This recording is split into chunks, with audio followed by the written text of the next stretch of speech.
Hi everyone, I'm Darshana. Today I thought of again extending from that argument that Ravi Zacharias had with this atheist scientist, and I'll share the original video in the description. And so basically, if I remind that it's basically his argument was that since the materialistic worldview says that the consciousness, because there's no free will according to the materialistic view, and our consciousness and our all human thought can be reduced to material causes such as the brain activity or the external stimuli. Because of that, there's no free will, so basically we are kind of conditioned robots. And so all our human perceptions and thoughts and our consciousness conscious activities or conscious thoughts are subjective, and we are kind of bound by that subjectivity, and we cannot transcend that subjectivity, so we cannot make any objective claim, right? So that so his argument was that based on that um, conclusion, there's a contradiction with the original assumption that which is objective claim, that all phenomena including the uh, consciousness can be reduced to the brain activity or material causes, right? So that was uh, his argument against philosophical materialism. Now what I wanted to talk about today was kind of uh, something that extends from the same idea.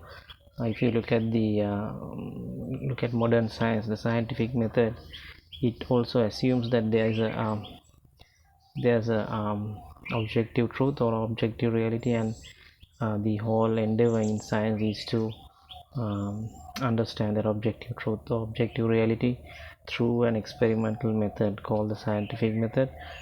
And there are different interpretations to the scientific method. So the most popular one is, I guess, what Karl Popper has proposed, that uh, scientific knowledge is falsifiable knowledge, that if any theory is falsifiable through empirical evidence, then it's scientific, otherwise it's not.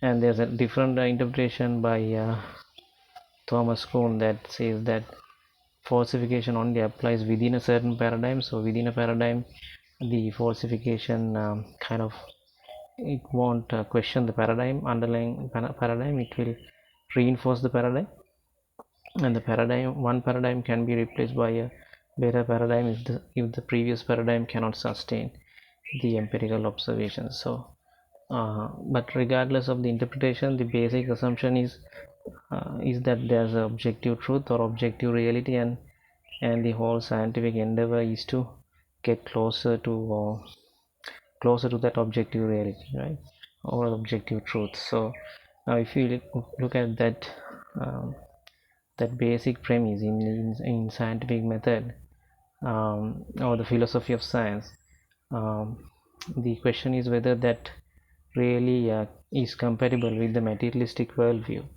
because materialistic worldview or the philosophical materialism is a philosophy, and the philosophy of science provides the philosophical underpinning for science, and the scientific method is the method that is proposed by the philosophy of science.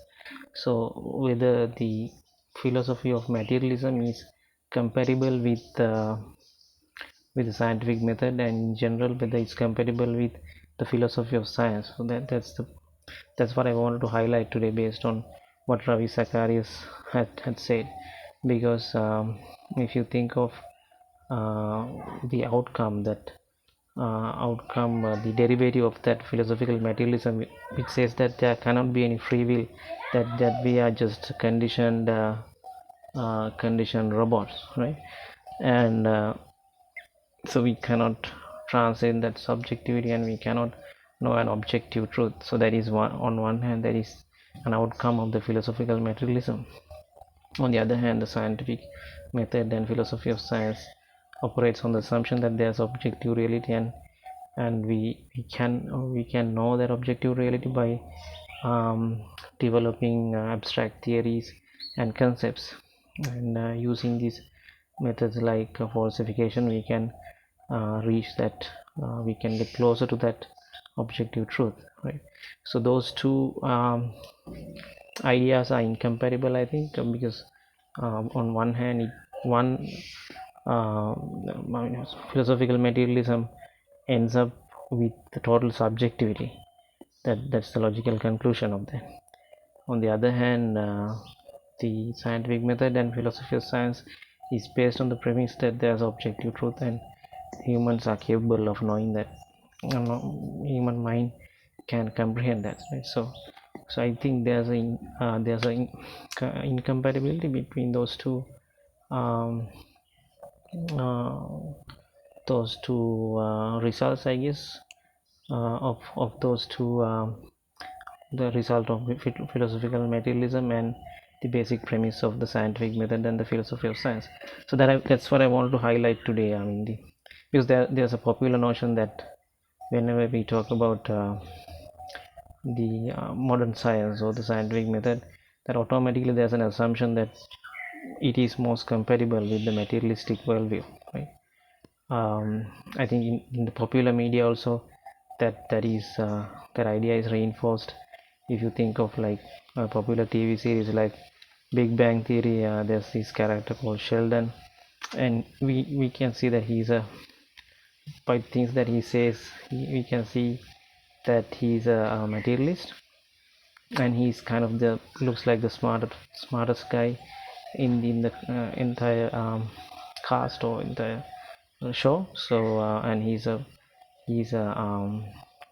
theoretical physicist. So there's this automatic assumption that materialism and science and the idea of scientific method go hand in hand, right? But I'm not sure. I mean, if we take Ravi Zacharias' argument forward, we can question whether that is the case, because I mean, if you compare the philosophy of science with the materialistic philosophy, those two are not, um, they may not be comparable, right? So that's what I wanted to highlight in this video. And in the next video I am thinking of like suggesting or like looking into uh,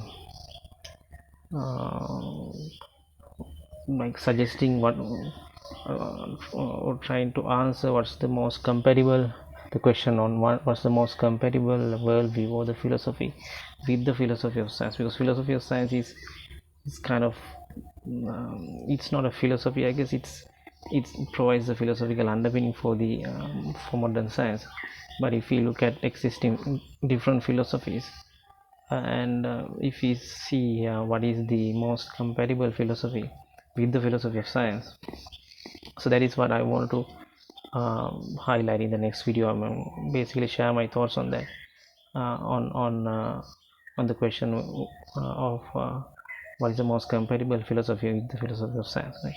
So I think it's not materialism, contrary to the popular conception, and I am kind of basing my argument on Ravi Zacharias' argument. Yeah, I mean, it's a well-known outcome of materialism, I guess, that there's no free will and there is only total subjectivity. But then it kind of contradicts with the basis of philosophy of science and the scientific method. So that's what I wanted to share today. So thank you for joining in, and do share your comments and thoughts in the comment section, and I will add some related material in the description, including Ravi Zacharias' original exchange, and yeah, see you with another video. Thank you.